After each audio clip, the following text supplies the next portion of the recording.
I'm Abi Mellor, Managing Director of MOREVER. I'm the host of Leading Lights, the podcast for women in the charity sector. Hi Danielle, thank you for joining us today. Hi, thank you for having me. Danielle, you're Chief Exec of Black Minds Matter, and we're going to learn much more about the charity as we go through this conversation. But before we do, we always start the conversation with the same question. So I always ask our guests if they could share their earliest memory. What a question to start off with.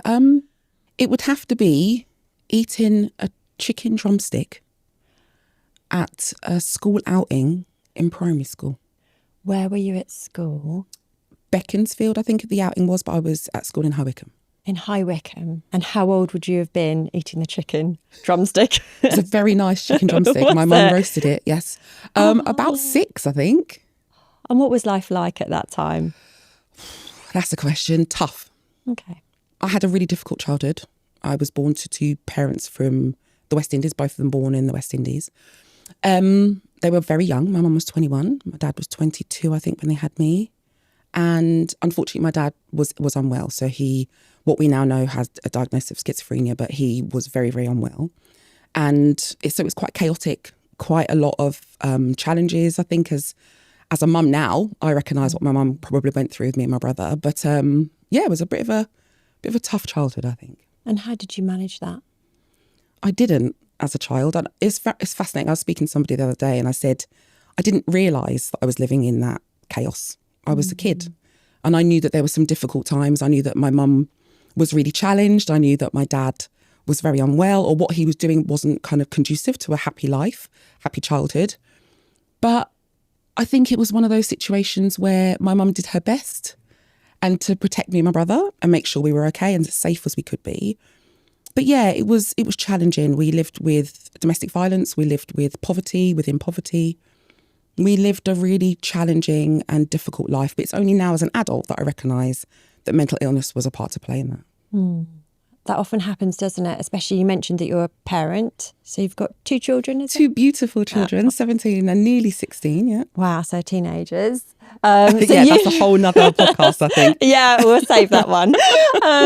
But it can be a point of reflection, can't it, parenthood? And this has come up many times as I'm speaking to women, that opportunity or that clarity, because perhaps you're trying to do something different or set a different blueprint for what parenting can look like or what a home life can look like. So is that what you found? Yeah, the direct comparison between my childhood and my children's childhood is miles apart. And sometimes I think there's a bit of a tension because my children are privileged. They have 2 parents who love them dearly and who provide everything for them to a certain extent. But because of the childhood I had, I think that I've gone above and beyond to try and make their life extremely comfortable and extremely accessible in every way, shape and form. And sometimes that produces children, teenagers who don't quite know that they're privileged, but you do. So it becomes like a little bit of well, back in my day, we didn't have this and we didn't have that and it's not their fault. And I remember my son saying to me once, Mum, it's not my fault. Yeah. It's not my fault that you gave us everything. We didn't ask for it. And it was a reflection moment for me. I remember sitting there going, oh yeah, he doesn't know. He's never experienced that. So how can he hold the challenges of understanding privilege versus poverty, for example? He's never experienced it.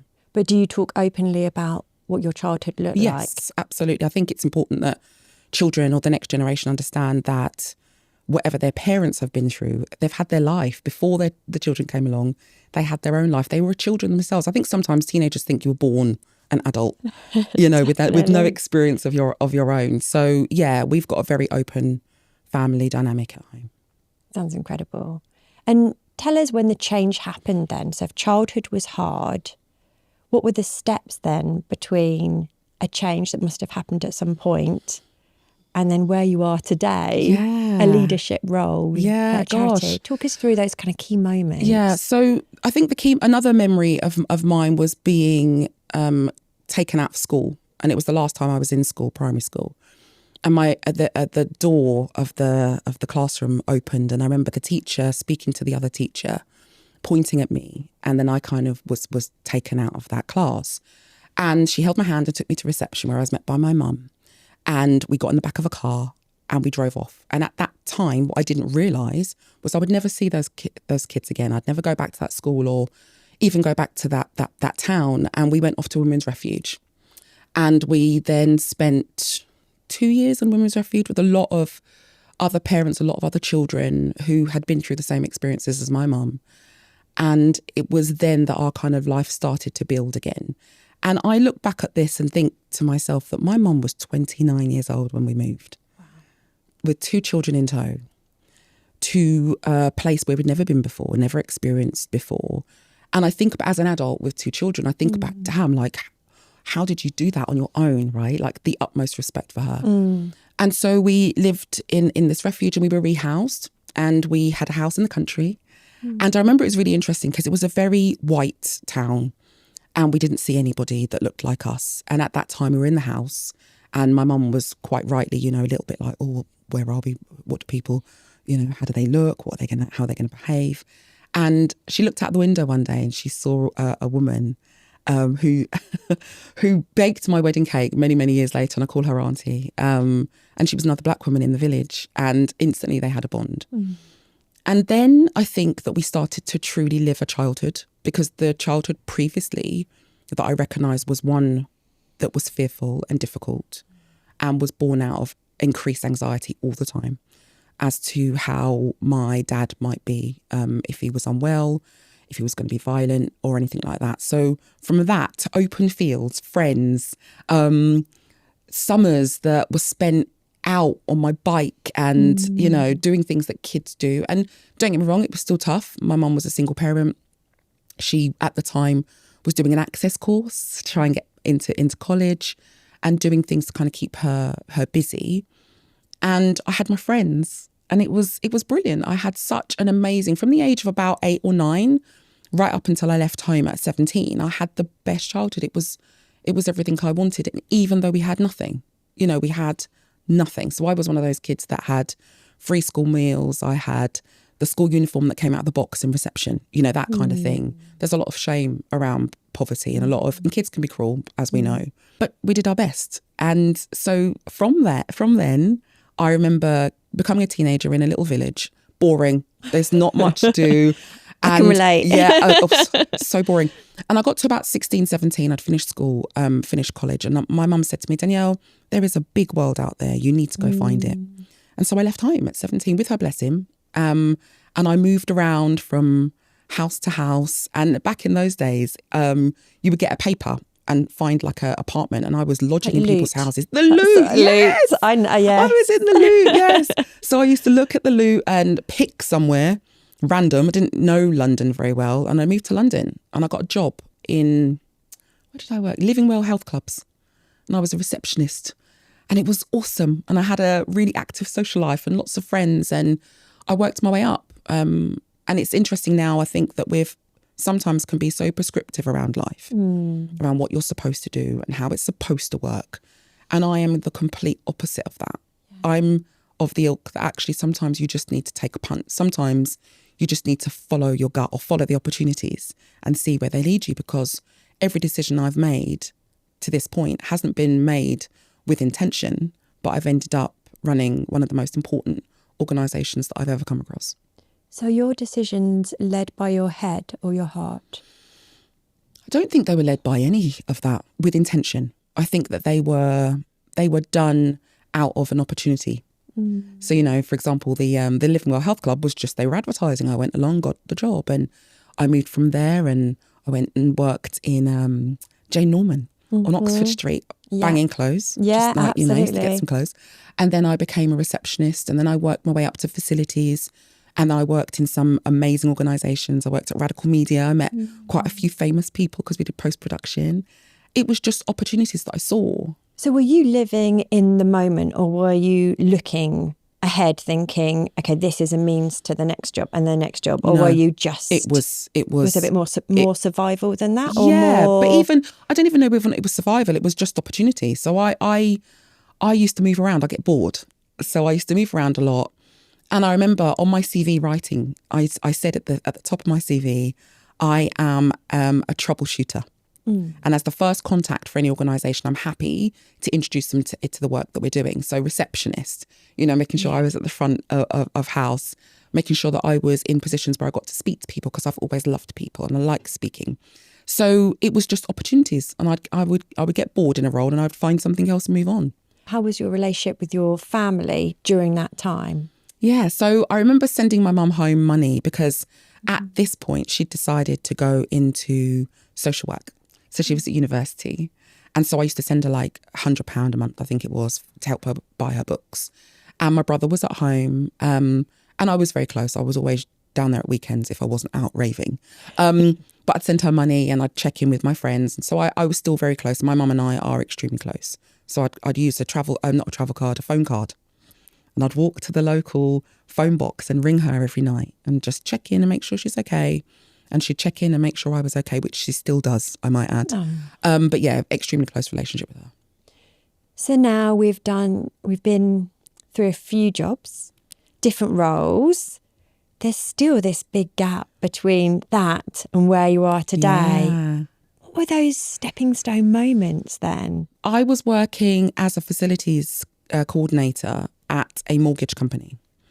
And it was great. I loved it. It was highly corporate, but I wasn't very corporate. I remember being told off once because I wore a crop top. Probably not the best thing with my blue contact lenses, but hey, and so I felt that quite difficult to try and kind of fit into, but I appreciated, the need, I guess, to conform to a certain point at that stage.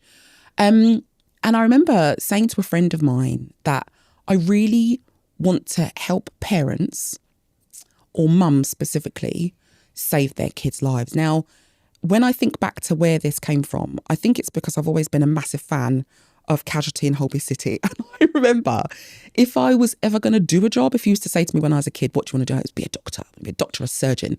And I think that first aid training for me was the closest I'd ever come to it. And so I saw a job in a newspaper or something like that.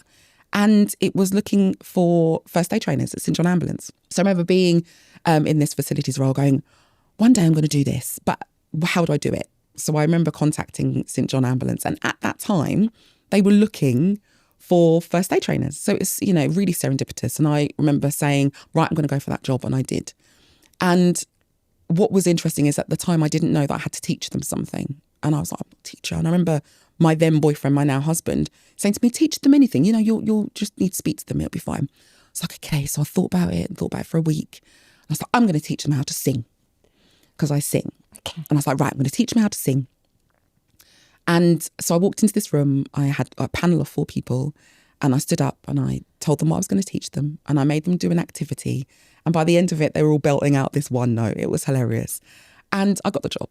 And I stayed in that job for 2 years as a first aid trainer, where I learnt my trade. I qualified with a City and Guilds qualification to teach adults in the learning sector, which I thrived in. And I didn't realise actually that education could be so powerful if you enjoy it.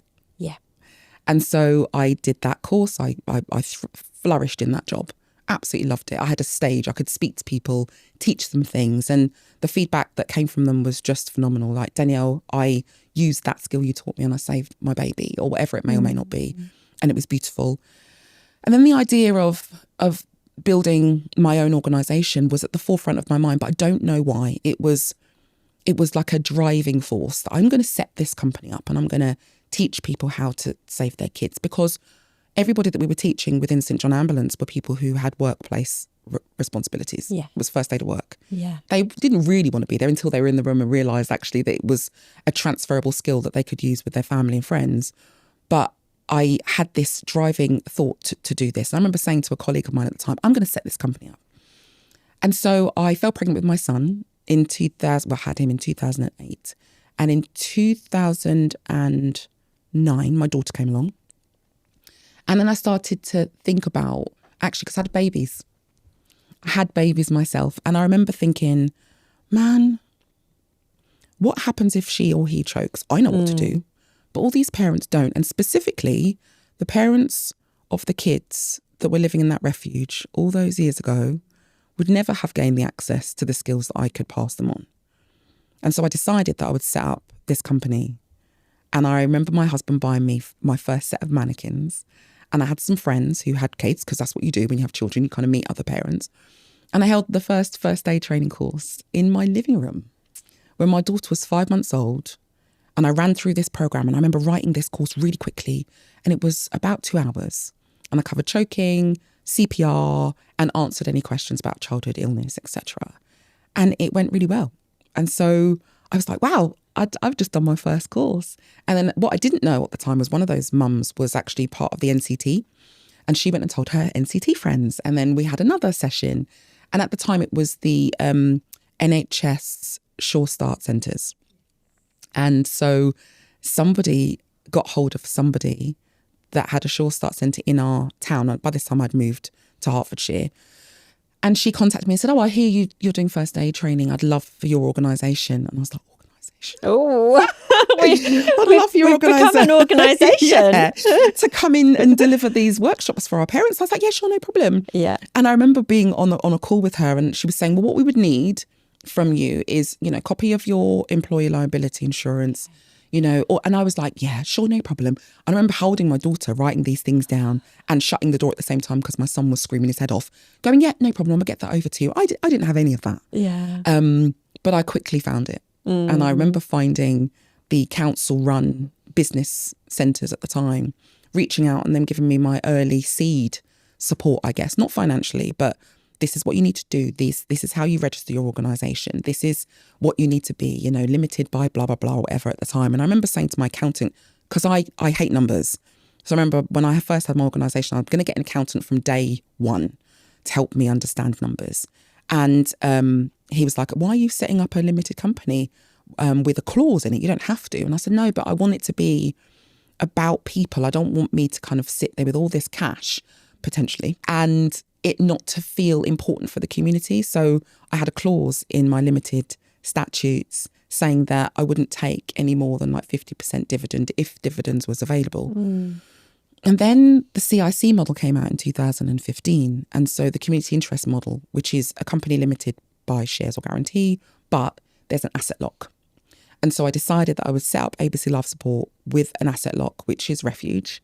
And I would set it up with the community in mind. And so that's what I did. I set up the organisation, I got a website, I trawled the internet, which was very early in those days, and I called other family centres, and I'd already had a champion who'd booked 4 courses with me. And I remember those first checks coming through, and I think I earned £480. And it was one of the most magical moments ever. My organisation had raised £480 with a 20-month-old and a 5-month-old under my arm. And that's how my kind of career, I guess, started. What was your mindset around that time? How would you describe it now? It was important. It was urgent. And I don't think the work itself was urgent, but the wanting to do work for good and remembering my mum in that refuge and remembering those women in that refuge. I remember speaking to my mum, saying to her, when you was in the refuge with me and my brother, if we'd have choked, what would you have done? She said to me, Danielle, I wouldn't have had a clue. I didn't know where we was going to get our next meal from, let alone how to apply a practical skill to you. I probably would have screamed my head off and called an ambulance. And I was like, no, that's not good enough.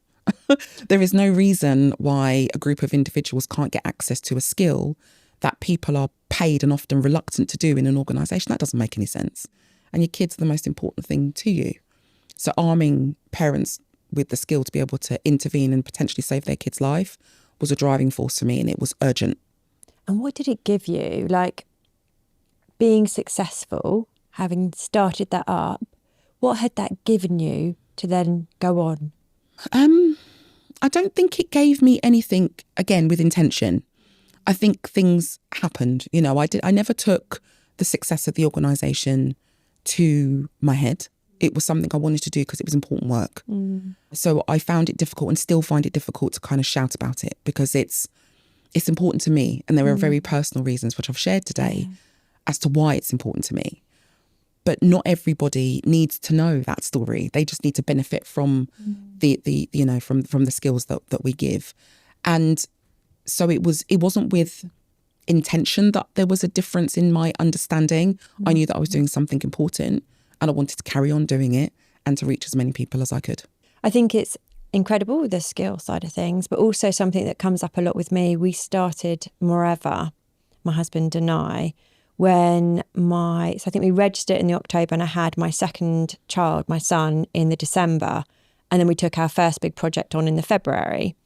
And people will always ask me about, how did you manage that? You had a baby, you had two, you had a toddler and a baby. Yeah. But there's something about that made it work, that made it the right decision for me. Perhaps because I could flex it a bit more, perhaps because I had control, but perhaps as well because I had this purpose. And I'm trying to really understand, I think I do, that kind of feeling of just in the moment when you're saying the word intention and just the kind of getting on and knowing what's needed in that moment. And it's not that there's thought behind it, but there's not a lot, it's not like you're overthinking it or you've got loads of plans written down. It's just, it's the right thing at that point in time. And that can be contrary to some people's opinions about, parenthood and what it is to be a mother. And, people describe the juggle of parenting. But for me, it perfectly matched that I started a business at the same time I had my second baby. And it was something that could grow alongside this little baby growing from a baby toddler child. That's right. And I think the fact, the thing I've always said about MOREVER, because we work with charities and change makers, is your time is precious. And as a parent, I think that really dials up. If I'm not with my children, then any time I'm giving has to be for something, for good in my point of view, my perspective. So I can relate to lots of what you're saying, and I think it's a really good narrative to have alongside the other narratives out there around parenthood and what the limitations can be. We're not saying it's necessarily easy, but that it can be a purposeful driver. Yeah. As to can positive and negative experiences that happen throughout our lives. Absolutely. And it's so personal. So personal. It's so personal because we had exactly the same situation. Hermione was 5 months old when I ran that first course, and Sebastian was 24 months, I think. Yeah, very similar ages. Very similar. So I did it around my kids, and I must admit, and I do say this, I was privileged enough not to have to bring money to have a roof over my head. My husband was and still is the breadwinner and goes out there and does what he needed to do. But even in that, I remember speaking to friends, and I breastfed both my babies. And so I was up in the night. I had another room because I wasn't separated from my children. And people would say to me, but does your husband not get involved in the feeding? I was like, well, it's a bit difficult. Yeah. Because he physically cannot. And they're like, well, he could get up and go and get the baby. It's not fair that. And I was like, no, let's just kind of stop this. It works for us. Yeah. He's got to go out every day and do work. I've got the flex around the work that I can take on, and he needs to sleep all night because he's got to get up in the morning. I don't. I can sleep the children. I can relax with my kids. But the pushback I got from that from a lot of people was fascinating, and it still fascinates me. And what fascinates me most, I think, is how your frame of reference, which is how you see the world, and if it differs so far away from other people's, then it's automatically wrong. Yeah. And it's not. It's just my way. And I think that is pertinent to sometimes not just giving into the noise. It's a lot of noise. Yeah, absolutely. We did it the same way. But, again, it's what works for you, what you're comfortable with, your personal circumstances. But yeah, we also got a bit of pushback around that as well, about the concept of sharing, but it's just how you perceive sharing. Yes. Yeah. So yeah, it's teamwork. Yeah, absolutely. Yeah. We make an awesome team. That's how I feel too. So tell me about, because I think you became a trustee at Black Minds Matter before you became the interim chief exec, and then you took on the chief exec role. So tell us a little bit about that, and also really keen to hear how Black Minds Matter came about. Excellent. Yeah. So just at this point, ABC Loves Port is 15 years old this year. And it's the same age. I say it's the same age as my daughter. So I think that she's now a teenager alongside my actual teenager. Congratulations. Thank you. And, at that point, I was kind of free. We had a group of trainers. I brought in a managing director. I didn't have to do the work as such. So as the chief exec there, I was out and about more, and I had a bit more flexibility, a bit more time. And at that time, I saw a social media post that went out in 2020. Now, bearing in mind, this was lockdown, pandemic, and the murder of George Floyd. And I, like a lot of other people, saw on social media the uproar, and I felt it, every single bit of it, the uproar and the tiredness and the fatigue around that, that murder. And it was a lot. Also being asked to share my feelings and opinion. For the first time, people were interested in what it meant to live as a black person in the country. And there was a lot of anger behind that from me. I think there's a lot of anger from a lot of black people, because it was all of a sudden, it's like, oh, so it takes the murder of a person, this isn't the first time, and it hasn't been the last, that has been videoed and shared across the world, and now suddenly everybody's interested. And I saw a social media campaign that went viral, which was about creating a fund. And the fund was around making sure that black people could access therapy to download some of this stuff. And they raised an inordinate amount of money. I think it was 800,000 in a matter of months. And I was gobsmacked. I was like, yes, oh my gosh, thank you. This is amazing. What can I do to help? And so I approached the organisation as a trustee, and it was phenomenal. Now, what was happening at that time within BMM was that it was moving from a fund into a charity. And so I took the role as interim chief executive because after being a trustee for like 8 weeks, it was a really pivotal moment and they needed some extra support on the ground. So I offered to help from an operational point of view, help build the foundations, get some infrastructure in.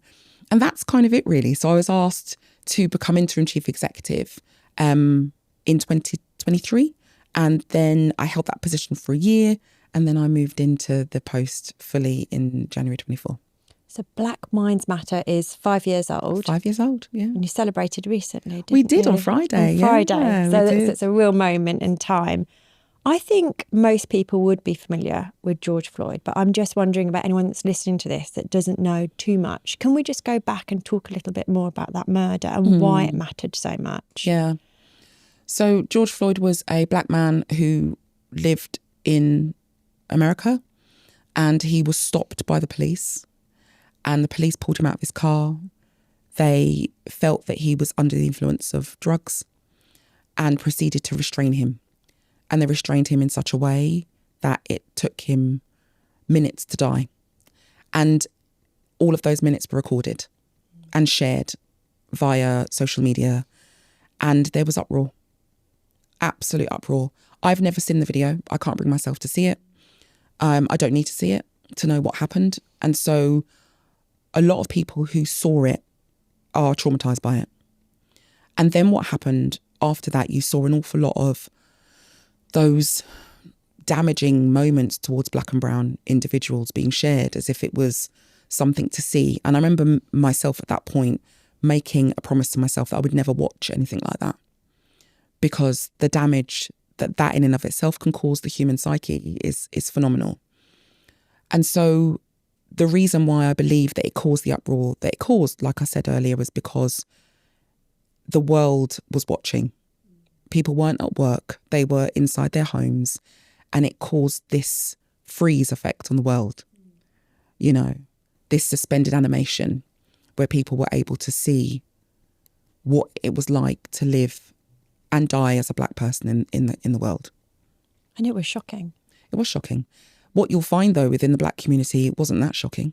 We've seen murders like this for many, many, many years. This is just the one that got caught. And then bringing us back to Black Minds Matter, can you tell us what the aim of Black Minds Matter is? Of course. So Black Minds Matter UK is a charity that is designed for, with and by black individuals. So there are 3 pillars of work. Number 1 is we match black and black mixed heritage people to a black and black mixed heritage therapist to deal with some of the challenges that they're coming up with in their life. And it would be remiss of me if I didn't say that some of that comes from living black and the effects of racism that we're living with on a daily basis. And so to find a space where you can speak to, download and discuss some of those challenges with somebody who looks like you without having to explain yourself is an absolutely priceless tool. It's a priceless experience for our community. And so as part of the work we also do, our second pillar of work is about awareness. Now, awareness around mental health and mental illness is our specifics. And that's because there is a massive narrative around mental health, and we all have mental health.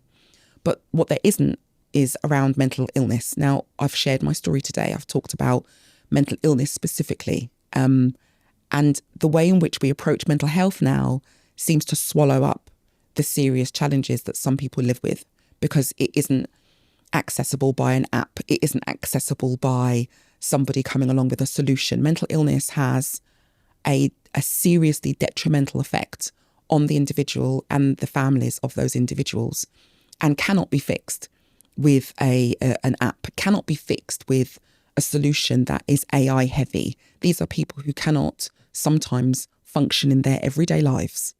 And so it's up to us to make sure that we are there for the community to explain and to educate, not just about mental health, but mental illness as well. So just so I'm checking I understand this right, are we separating mental health, which you believe, which you understand everyone has? Everyone's got it, yeah. And it's important that you keep your mental health in good shape, like you do with your physical health. But you are saying we are distinguishing that from mental illness, which has to be treated differently with specialist. Absolutely. Specialist help. Yeah. Medication. Support, okay. Hospitalisation sometimes.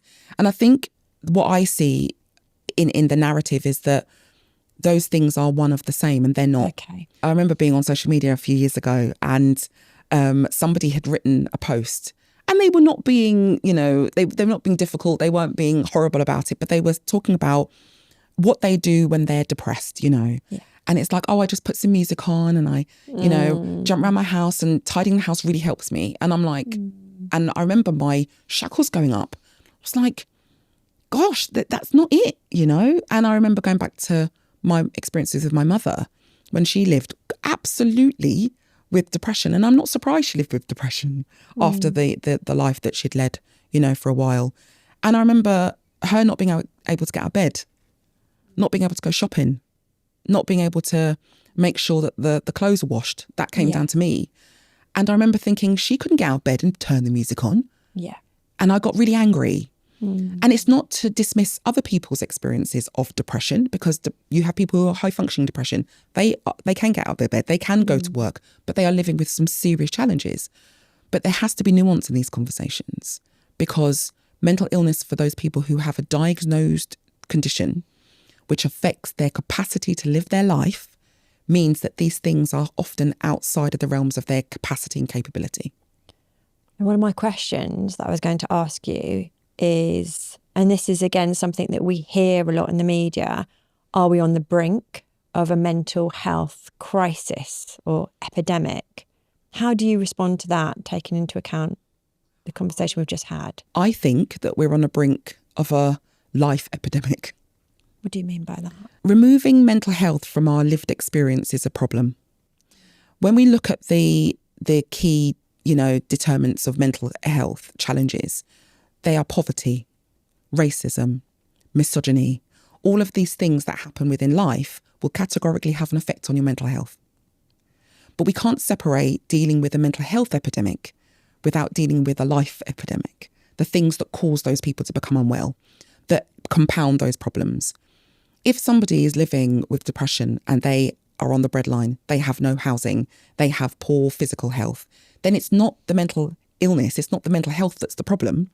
It's the things that are causing that person to struggle and to not function because of those things. So I think that we are in an epidemic of realisation that life is a mixture of all of these things, and by separating them out, in my opinion, we're going down the wrong road. So what's the change you would like to see? What would help? What would give the most help and have the best impact for most people? That's a big question. I know. I don't know if I'm the right person to answer it, but in your opinion, yeah, I think it's taken into consideration those nuances, right? So, in regards to, for example, the education system, I've got my daughter is phenomenal. She's beautiful. She's clever. She's all of these things. But she's struggling at school at the moment. And she's struggling at school at the moment, not because of any of those things. She's struggling because of the pressure that the world is putting on her to be the things that they think that she should be in order to be a success. And we had a conversation last night, and she's choosing college and the next steps. And there's this amazing school that she wants to go to, but she's like, the pressure to get into that school is massive. And I said to her, do you even like the school? And she said, I don't know, but everybody thinks I should be in that school. They think I should be at the top of my game. And I was like, forget that. How do you feel about it? What is it you want? Because the education system, in my opinion, is damaging to some, because it tries to push every single person through the same level of attainment, or, you must get A's. And if you don't get A's, then you suck. And if you don't get A's, then you're not going to go to a really good school or a university, and then you're not going to get a really good job. And then God forbid, that's the end of the world for you, And then we have the social care system. And the social care system is on its knees right now. And if we think back to my daughter's experience, there's no one at that school that said, do you know what, being a caregiver is a really good opportunity. And we should be thinking about arming our social services with the next generation of empathetic, caring, amazing human beings. So we've split. And I think that if we continue down that road, nothing's going to change. We need to almost have an understanding that we need a multitude of different skills and different thought processes to be able to have access to all of the services that we need. And start at the education system to start to give people opportunities that they're not embarrassed about. I mean, I read something in the Guardian the other day that was talking about caregivers and the lack of social care personnel in care homes for our elderly people. Elderly people care isn't sexy. It's not glamorous. It's not something that you should aspire to be. I've never seen it in school. I don't think my daughter or my son have ever experienced those options as being good options. And yet we're a generation of people that are getting older every year. Who's going to look after us? And if social care and looking after your fellow human being isn't something to aspire to, then where are we in society? Completely agree. I was on a podcast last week for the first time in a long time on the other side of the table, which feels strange now.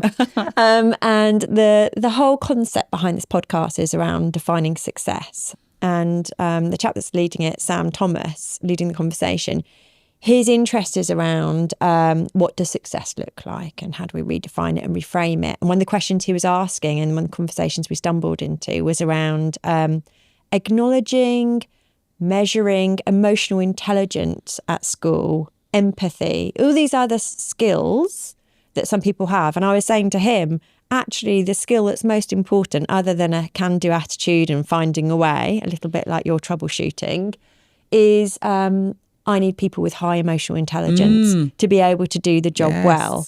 But actually, that isn't something necessarily, particularly at secondary school, having one child at primary and one at secondary. And my daughter's about to go into year 9, and you can see completely, as you said, it's about the exams, it's about gearing up, it's about prepping. It's so different to my experience and the pressure, which is wonderful. And she really cares about her work. But I was saying to some of the team, she's written her summer schedule. So she's done her exams and those things that she didn't do as well in. She's written her summer revision schedule off her own back so that she can brush up on those. And I'm the one now, I don't need to put pressure on her. I'm the one saying, look, summer holidays are there for a reason. Let's take a little break. You're doing great and I love your attitude. But we can, we can down tools a little bit as well. And I'm having to be, I've gone from the person when they were younger saying, come on, let's do this, to, okay, let's take a breather. It's okay to do other stuff. Let's get out. Let's go visit some stuff. Which has surprised me. I didn't think I'd be doing that, but she's motivated enough and the pressure's there already that, the narrative is very ingrained. So we have to be careful. Really interesting. And also I just wanted to explore, coming back to Black Minds Matter and why you're doing the work you do. When I was thinking about this conversation, there were so many different jumping off points. I had the thought around AI, and how that's going to change work opportunities for people and who might be affected and how that could affect our mental health. I was also thinking about the political landscape. Things are changing rapidly with the Reform UK having, I think if we were in a general election tomorrow, the polls are showing that they would win more seats than Labour and the Conservatives combined.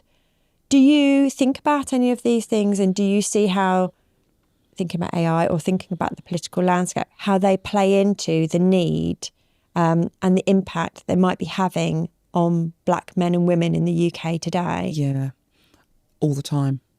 And I'm petrified. Talk us through that. Petrified. I think that with reform, specifically, their rhetoric around the small boats and immigration being the devil's work, as it were, and all of these people stealing jobs is just a distraction. I think it's a distraction from the real work. And I, politics has always annoyed me, and it's annoyed me because I seem to see, and I've watched, the House of Lords, and they're all ha ha ha, here, and they're heckling one another. And my hackles are up. I'm like, why are you laughing?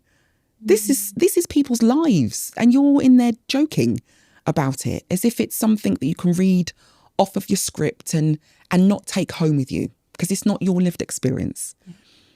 And so being a black woman in this country, I'm petrified to the point where I asked my mum yesterday, how easy would it be for me to get a dual heritage nationality to my islands of heritage, because I'm petrified.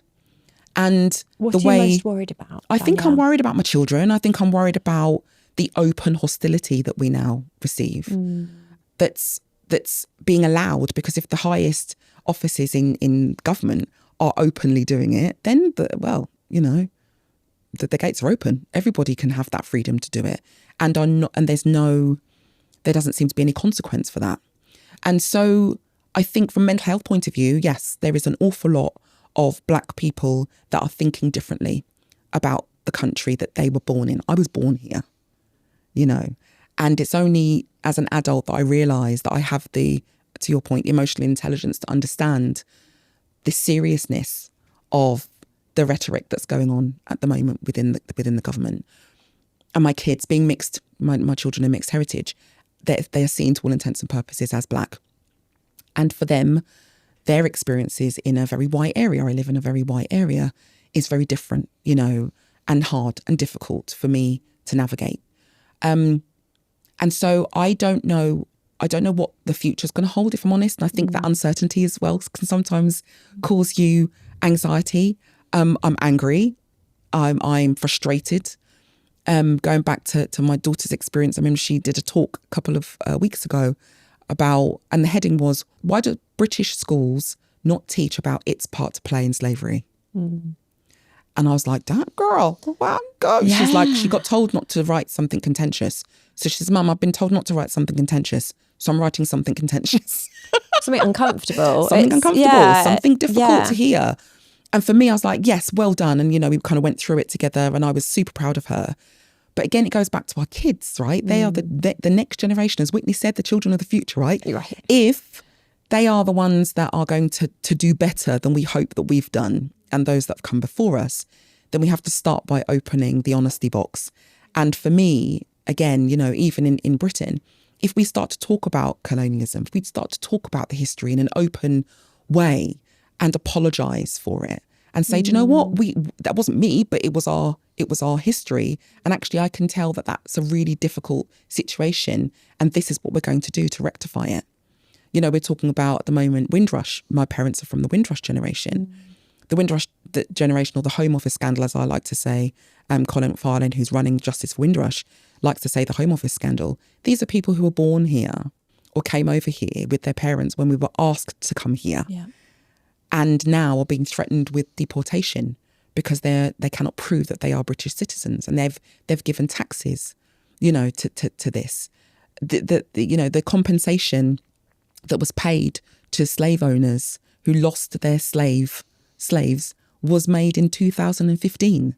The last payment of compensation, 2015. And if people don't know this, how can they understand and get angry on our behalf that this is happening? So the secrecy around these things, that's what they should be talking about. And actually, I think if that was being spoken about, reform might not have the hold that it's got if people were shown the truth. Yeah, I think people, I mean, I'm having conversations about, well, I'm having conversation about politics, which I used to enjoy, I don't anymore, Yep. you know, for similar reasons. But I'm having those conversations. I'm surprised by people's interest. But then when I did the research and saw actually just how the political landscape has changed over the last couple of years, they're certainly representative of people's point of view at the moment. And so when I'm asking the why, people are saying change is needed. But you're right, people can't make informed decisions if we're not told the whole story. Absolutely. That's Brexit happened because of that. Exactly. And, you know, and there's a certain amount of accountability and responsibility, which you've just alluded to, that just isn't happening. I find it really difficult, and I find it difficult to know how to equip our children. I felt, if I can say it, reasonably confident about my parenting skills, as much as one can be, to this point. And then with a 13 and a 10-year-old, and looking into the future and thinking about all the things we're just talking about, it's very difficult to know how to equip them well so that A, they can be contented, just be in the future, and, you know, have, you know, good physical, good mental health, and also contribute well to the communities that I hope we're still trying to build. Yeah. But I do find that hard. And then obviously you've got the additional layer thinking about, if I could, you know, if you're, I hope I say the wording right, but where you come from, where you have children who identify or who are seen as Black, and then we've got these conversations going on with the Reform Party, etc. So there are additional considerations as a parent for you, and I have other additional considerations too that we're trying to navigate when we just simply can't predict the future. And people are surprising myself in terms of the way they are navigating this unknown future, probably because of fear. And somehow I see a relationship with AI, because AI creates some fear, confusion, uncertainty as well, which seems to create this environment of worry. And when people are worried, they act in different ways. Yeah. Yes, AI is another interesting thing for me. How do you think that impacts things? Yeah, I'm petrified of AI. Okay. I keep getting told not to be. Yeah. And don't get me wrong, I do love a bit of ChatGPT to help me, you know, write things and research things. So I'm not overly scared of it in that sense. You know, I think I worry about what it could potentially be to all of us in the future, and to potentially take away some of our humanity. And that's the thing that I think I'm worried about. And people are often telling me, you don't need to worry, Danielle. I'm like, well, you know, I'll hold judgment on that for now. But even things such as AI, I used it the other day with my team to help us to create some content for social media. And I said that I'd like to add some colloquialisms around the Black culture. And some of the microaggressions that it spat out were phenomenal. I mean, we had a bit of a giggle about it. I was like, you know, I think one of them said, something, you get me, at the end of it. And I was like, wow. Yeah. So, that's a Black thing then, you know, so we've got to be careful. And again, like most systems, if not done with marginalised and racialised communities at their heart, can become weapons. They can become weaponised. And so with all of the systems that we have within the country and the world, you know, they are built without the people that they most need to keep an eye on at its centre, and it causes harm. So with all good intentions in the world, AI is a fantastic tool, and we do need to get on top of it because it's not going anywhere. But I think, like with the internet, we should start to think about safeguarding immediately, before we're 15 years down the line and we go, oh, well, we did have a 5-year window where we could have put in some of these things, but we didn't because we wanted to see how far we could go, and then be surprised when we're going, oh, the horse is bolted. So I think with most things, we just need to keep an eye on it and think about the morality behind it as much as the technical know-how. Absolutely. We're working with an AI specialist. She says you can't say that you're an AI expert because no one is. Yeah. But I think it'd be fair to call her an AI specialist in my eyes. And she was talking to us yesterday, the team, and I think she said that you have to accept there are biases. And essentially, when you're working with ChatGPT, it's like you're talking to a white, middle-aged American man. Mm-hmm. That's who you're hearing from. So those biases in terms of everything you're asking and receiving, you have to take into account. And what we can't do is just keep feeding that back into the cycle. Yeah. So So be really aware of that. I'm conscious of time and there's so much I could talk to you about, but I do want to know, are you happy, Danielle? That's a question. It's a big one. Do you know what? I am content. Content. What does content mean Content for you? means that there is no extreme of emotion one way or the other. Okay. And I think that's really hard for people to kind of get their head round. You cannot be happy all the time. It's a really difficult and unattainable emotion to be all of the time. I have everything I need. I've got a beautiful family. I'm madly in love with my husband still after 20 years. Our kids are healthy and happy as they could be with exams. My friends are amazing. I listen to music. I have hobbies. I'm living a functioning, without illness, touch wood, life, and it's good. That's great to hear. And Danielle, to the women and men listening to this podcast and who also want to go into a leadership role, we do have a closing tradition. We ask, what is your top tip? But can you just tell us a little bit more about, on reflecting through your whole journey, what are the things that you wish someone had told you? What would have enabled you to not do better, because that isn't the right phrase. What would have just made life a little bit easier in reaching this leadership role? What do you wish you'd been told? Do you know what? My mum used to say to me, save something for yourself. Don't pour yourself into everything and anything. You always have to keep something back for yourself. And that has been my guiding light, I think, that we're going to come across experiences in our life and that this experience is going to end. We're going to meet people and those relationships will end because it's the ups and downs and the navigating of life. And I think that that's kept me really grounded. And in terms of my tip for people, comparison is a thief of joy. You know, you are exactly where you need to be at this moment, and you're exactly where you perhaps should be at this moment, because at this moment you're going to find things to progress if that's your choice. But you also need to recognise and be okay with understanding that might not be the case for you. It's okay. Comparison is a thief of joy. You are good as you are. Which is incredible. How easy is that to take on board? No, it's tough, but life is tough, right? I said to my daughter yesterday, you know, that you're going through a really difficult time in your life and you're going to have many difficult times in your life. But what I hope that I've done and what her dad's done is to build her with the resilience. And I know that word is often overused, but the resilience to be able to bounce back and understand that this is not finite and it doesn't last forever. And you have every skill required in you right now to be able to overcome it. But it's just a painful path. But pain is a part of life. We're also trying to teach that. I think the princess movies, the Disney approach doesn't help anyone, does it? The No. life is hard, but we can do it is Life a much is hard, we better can do it. story. Absolutely. It's much more comforting. Danielle, we've had a conversation that's covered lots of different areas. Are you sat there wishing that I had asked something in particular? Is there anything that you wish we should have touched on or spoken about that we haven't? No, I think you've covered everything. Yeah, it's been a really beautiful conversation, and I've felt very comfortable sharing things that I don't normally share. So I appreciate the space to do so safely, and highlighting the work that we do at Black Minds Matter UK is the ultimate outcome. And so we need support. We need to continue with this movement, not just for me, but for my children and their children. Thank you. I've really enjoyed speaking with you, and I feel calm, and I hope everyone else that's listening to this feels the exact same way. I don't like the word empowered much anymore either, but I do feel kind of a bit more ready to do my day having spoken to you.